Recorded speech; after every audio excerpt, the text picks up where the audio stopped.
Good morning, Bill. Good morning, Bill. How are you, man? Doing good. How about yourself? I am okay. I'm a little frustrated. A little Mhm. frustrated with my lack of productivity. Getting a fair amount of stuff done. It's not the right stuff, Mm. and so I need to be a little bit more intentional with my tasks because I'm doing the thing of like, what am I going to work on now? Which shouldn't be a thing because I have systems that tell me what I should be working on. So yeah, got to work on that and kind of reset and recalibrate today. I did that last week. Uh, for a couple days. I was like, so which one? When I'm working on what? Like, what's the deal? And like, wow, that's actually over about the last month. You and I've been talking about on the air, kind of the time blocking and the calendaring and the working on priorities and all those sorts of different things. So I've definitely been going through some resets on that myself. For me, I think it's still just um, like not trusting the systems enough. So Hmm. when I hit these places in the morning, like I know to go check for things to do, right? But for whatever reason, I'm just hopping. Like I'll start something and then I'll get over here. I'm like, oh, I need to go find this person's information on LinkedIn to go update the CRM, and then I go to LinkedIn, and then like I haven't posted in a while. I should post. Yeah. What am I going to post about? Well, I have my post ideas on my phone. Ugh, kind of thing. So yeah. I Yeah. used to I used to think it was like really weird when I would hear guys like James Clear talk about how they would have their like admins change their social media passwords like during the week. I'm like, that's a fair bit excessive. Like, good job knowing yourself. You should be able to like know how to like manage that. And then earlier this week, I picked up my phone to do something. I don't remember what it was now. And then all of a sudden, like, I'm on Facebook. And then I'm like, oh, I should be doing something on Facebook. And then, no, that wasn't the thing at all. Mm. And I was like, oh, now I get it. Now I completely get it. Okay, interesting. I get it. That's why I've taken social media off my phone numerous times.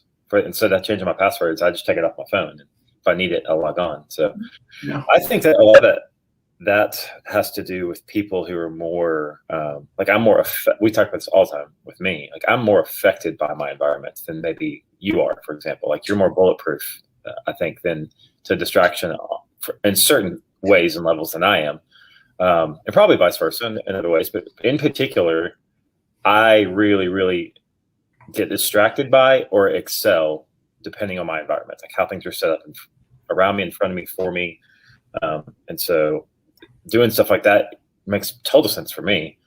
Um, I think it's more when you get into the, I don't know, like wearing a shock collar on your wrist that you're an idiot.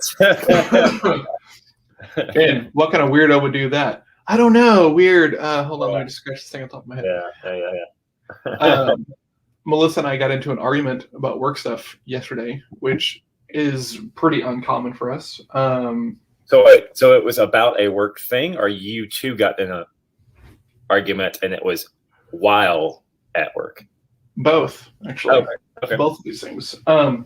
So my book coach, we had a catch up call a couple of weeks ago, and I was like, hey, for the work that Melissa has done on the book with me, if she was going to do that for someone else, how much should she be charging? Right. And my book coach Sue said, oh, $8,000 to $10,000 easy.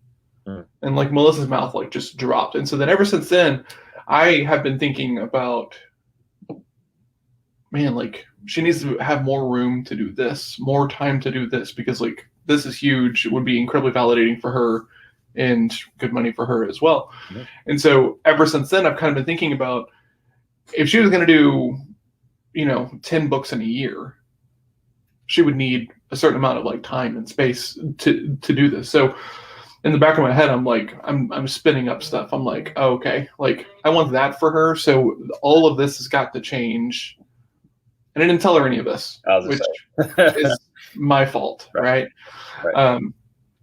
So it all came to a head yesterday because we're moving the course over from one area to another area, and we're learning a lot about how to do it smoothly next time. But there's the marketing stuff that has to move, right? The landing pages and the links and all of that stuff. And we don't have a really great grasp on like moving all of that. So we're all a little bit frustrated. And so yesterday, she's like, well, I don't know what to do. And I'm like, cool. I want you to write down everything that frustrates you.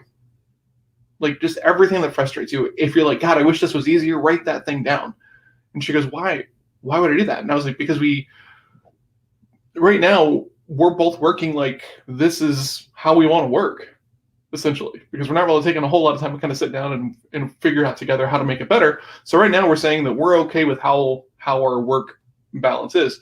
And I'm not okay with that because I want you to be able to go do these books and everything else like this. Yeah. And she was confused. And I'm like, right now you're spending time making social media graphics for me, which is great, but like, that's not the work you should be doing. Mm-hmm. Right. If we're just going to give you work that's like at the very like top end of your range, that's going to be, fun to work on, also push and challenge you and stuff. It's not making social media graphics. That's like $10 an hour work that we can give to like pretty much anybody. You're one of the few people who can do like the $1,000 an hour and the $10,000 an hour stuff of like editing and doing this book thing. So let's make that easier for you. And so we're talking through it, and I'm a little hype about it, right? So I'm like, just write it down. Just write it down so we can talk about it. She's like, I don't even know where to start. And I was like, then write that down. Like, we're just in discovery phase right now. There are no bad questions. There are no bad frustrations. But right now, I'm the only guy who knows where all the bodies are, right? And that's a problem because, there's some people who she needs stuff from who she doesn't feel comfortable contacting. And I'm like, if they're in our Slack, you got to be okay contacting them, reaching out and asking questions and following up. And she was like, well, I asked once, and so now I'm going to ask you. And I'm like, that shouldn't be the thing. That should not be well, I asked these people once and they didn't respond, so now I'm going to go talk to them. No, ask them again. Like, come on. So got a little heated, got a little frustrated. She was taking it that I was saying that she wasn't working hard enough in her role, which was not the thing that I was saying. Like, Melissa is an absolute workhorse, but even though like I thought that I was being pretty clear, she was taking it the way that she was taking it. And so, got a little heated, had to walk away, come back over here and do some work. And then we talked more about it like later on, but kind of an interesting day yesterday because, we don't fight with like any kind of regularity, honestly. So this just kind of like popped up and got really heated. And so that was yesterday. Yeah, this I've always thought it was interesting about the patterns of how often people fight, because I've heard some people say, you need to fight. It's good for you if you're not fighting. And fighting is a word that you can talk about, right? But like having a disagreement and working through something, that should be actually happening several times, a week or something. Like you should work through something together. Otherwise, you're not sharing enough about what's actually going on in the life around you. And then I've heard other people say, you work towards never being in fights. You just have disagreements, and then you never have fights someday.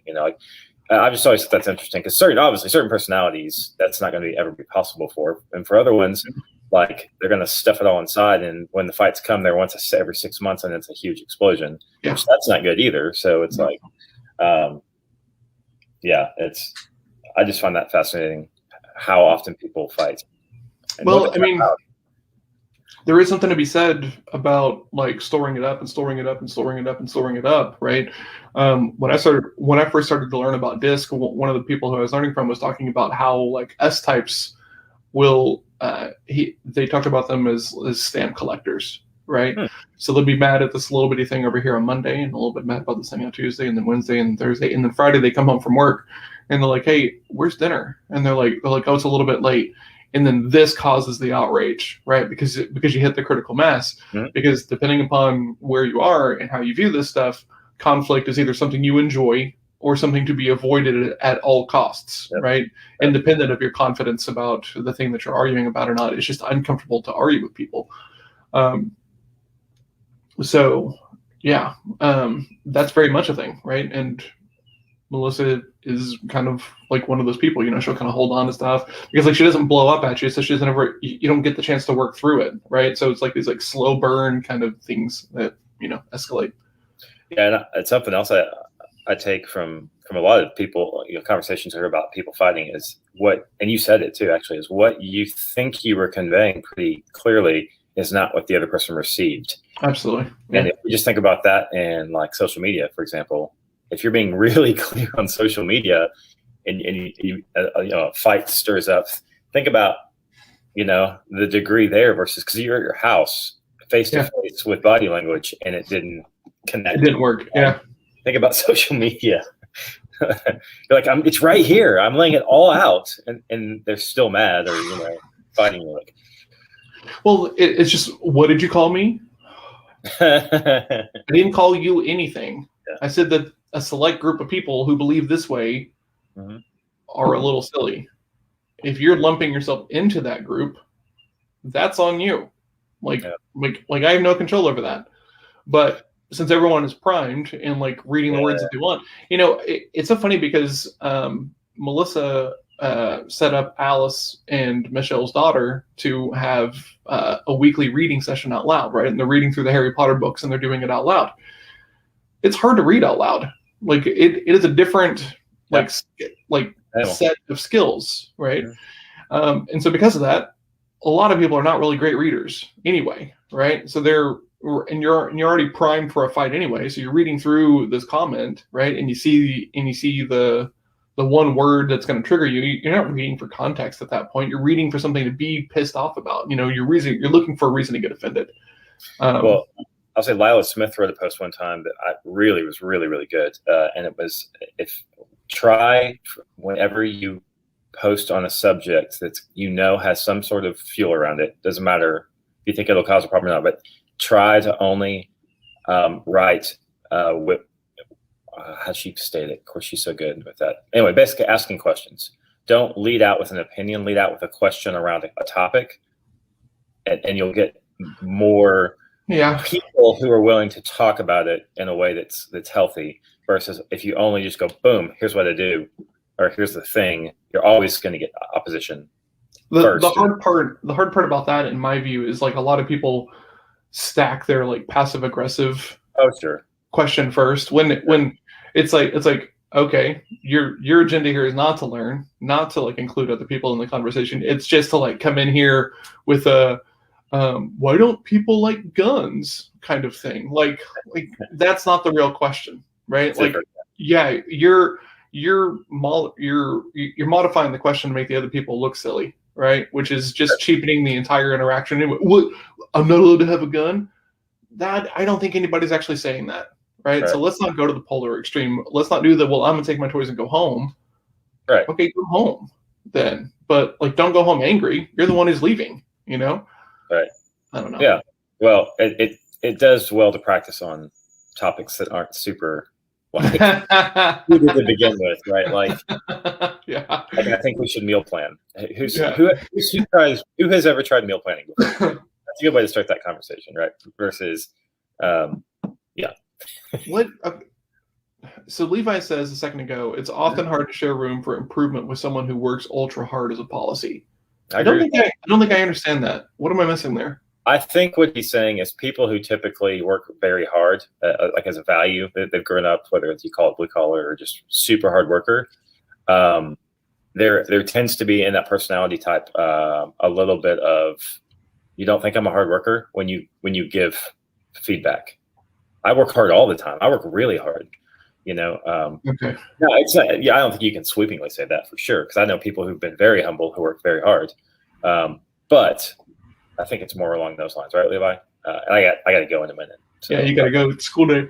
Yeah, it's school day today. But I would say, actually, if I were to say something around that, I'd actually say that it's more like people that, I'm not going to be able to come.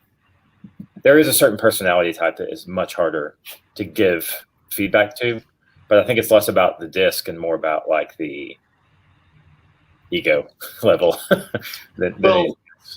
I think there's a big difference between a confident person in the role and someone who's not confident in the role, right? So if their pride is wrapped up in the work ethic, they take offense at the implication that they are doing. That's true, right? If you're a grinder, then if someone shows up and says that you're not working enough, it's always going to sound like a bit of a challenge because you view your work as just like a grind. Well, even even the quality of work too. If you show up to someone like that and be like, hey, we really actually need it to be more like this and this because we got to hit this level if we want to make the client happy, or something like that. Well, you send them out working hard enough, like there tends to be that's fair, right? But like those people are looking for a reason to get offended, honestly, right? At the same time, but like the other side of that is like when you challenge someone, you get a response whenever you elicit a challenge, right? Don't you want better leads?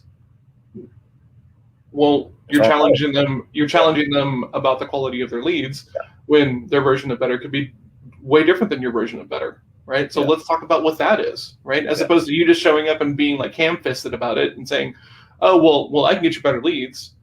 Well, just because they're cheaper doesn't mean that they're better. Just because that they're better quality doesn't actually solve for the person who needs like a whole lot of volume because they have a rather large sales team. So why don't you take some time to figure out like what that actually means and dig into that?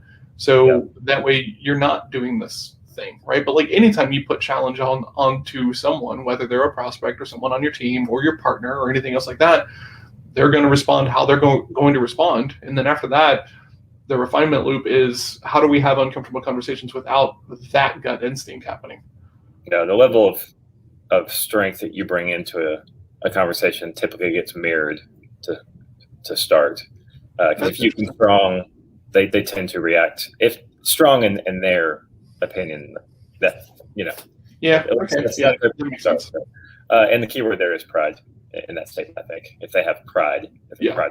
So anyway, it's 8:02. I got to run. Yep, you got to go. School day. So Levi, thanks for hopping in. Michelle, good to see you, and we'll see everybody tomorrow. Right? Absolutely. Thanks, everybody. All right. Bye.